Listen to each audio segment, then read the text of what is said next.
Assalamualaikum warahmatullahi wabarakatuh. Selamat pagi, selamat siang, selamat sore, dan selamat malam bagi kalian yang sedang menonton video ini. Perkenalkan, nama saya Deka Ardianto dari Prodi Komunikasi dan Penyiaran Islam Institut Agama Islam Negeri Bengkulu dengan NIM 1813155. Jadi pada kesempatan kali ini saya akan sedikit membicarakan mengenai keunggulan-keunggulan dari radio. Nah, mungkin dari kalian semuanya itu hanya mengetahui secara sempitnya atau secara belum detail lah seperti itu. Jadi di sini saya akan sedikit berbicara mengenai keunggulan-keunggulan dari radio ini sendiri. Yang pertama, itu tidak membutuhkan banyak biaya dan tentunya sederhana di sini. Nah, penggunaan radio ini cukup sederhana dan tersedia di banyak toko elektronik dan harganya cukup relatif murah. Oleh sebab itu, penggunaan radio masih digunakan hingga kini di berbagai kalangan masyarakat, mulai dari pelajar, orang dewasa, ataupun lansia. Nah, di poin kedua di sini dapat diakses dengan mudah dan dapat didengarkan secara offline tanpa koneksi internet. Wah, itu sangat wow ya kalau di era sekarang. Jadi kalau di era sekarang itu bisa dikatakan kalau kita mempunyai gadget tanpa ada koneksi internet itu terasa hampa. Namun ini tidak berlaku di radio ini sendiri. Nah, seperti yang kita tahu bahwa saat ini layanan radio juga dapat diakses dengan mudah hanya melalui perangkat smartphone Anda.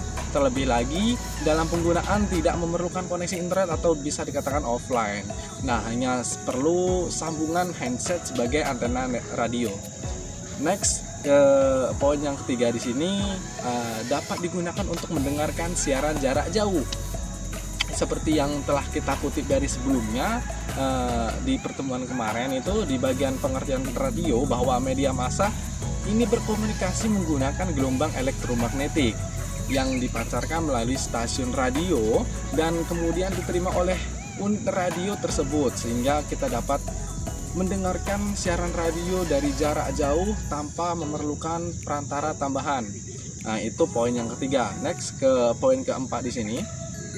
Next poin keempat.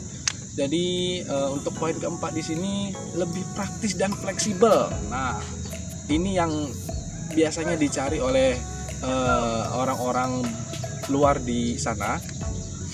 Pada umumnya perangkat radio hanya tersusun dari beberapa komponen, diantaranya seperti komponen baterai yang berperan sebagai sumber tenaga, lalu pengeras suara yang berfungsi untuk mengeluarkan suara dari radio dan antena dan menerima sinyal.